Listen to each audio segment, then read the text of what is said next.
Hey there, welcome to this video. In this video, I'm going to be showing you how to solve 27 squared in this fast and simple trick. Follow me as I show you how. So we first take 2 and square it. 2 squared gives us 4, so we can write 4 here. Now the next thing is take the next number 7. 7 squared gives us 49, so we can combine 49 with the 4. Now what do? We multiply 2 by 7 and all by the exponent 2.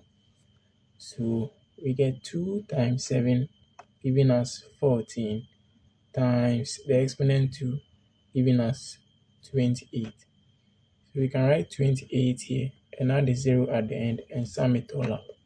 So 9 plus 0 gives us 9.